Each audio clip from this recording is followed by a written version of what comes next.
I will be talking about functions and function declarations in C++. So I have four variables declared, double x1, y1, and double x2, y2. And these represent points on a graph. Point 1 has an x coordinate of 4 and a y coordinate of 5, so that's the point 4, 5. And point 2 has the x coordinate 6, y coordinate 7, that's the point 6, 7.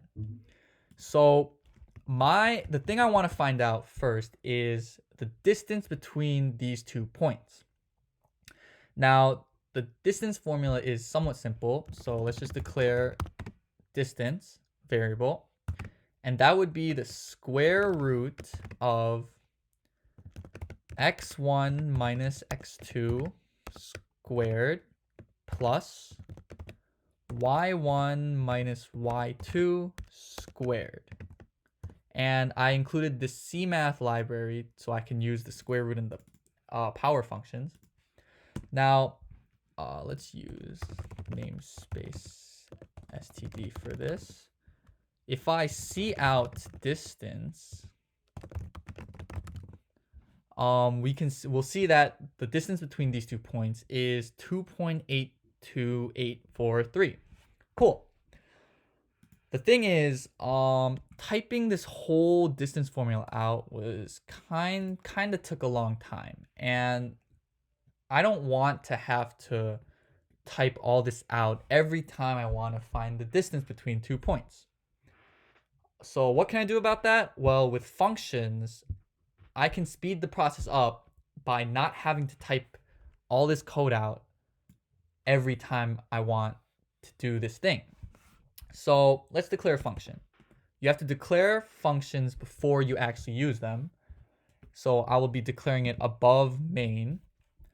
And to declare it, it's kind of similar to a variable. First, you type out what data type you want to return. In this case, since distance will be a double, we'll return a double with this function. You can return any type, like an int, string, a float. If you don't want to return anything, you can also make a void function, which won't return anything. But in our case, we'll just do double.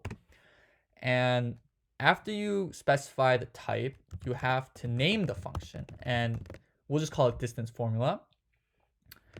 And then you specify what kind of parameters your function will take.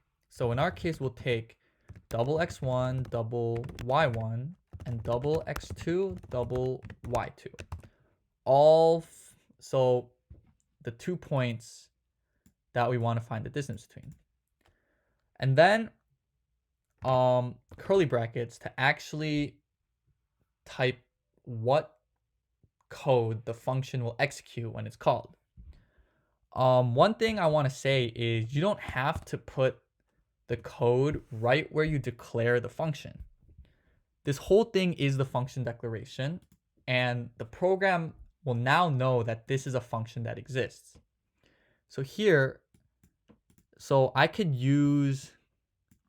I could type out distance formula x1, y1, x2, y2, and the program will know that this is a function that exists, even though we haven't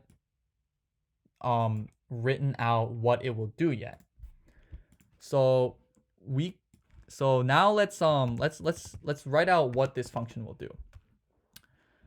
So we're finding the distance between the 2 points. So just like what I typed before, I will make a distance variable that equals the square root of x1 minus x2 squared, plus y1 minus y2 squared. And I will return that variable, so then I get the value back. So if we run this program now, we should get the same thing. And we did. So the distance is still 2.82843, obviously. And if we change these values, we don't have to retype anything. We can just call the function again, and get the distance between these 2 points. Okay, that was functions and function declarations. Thank you for watching.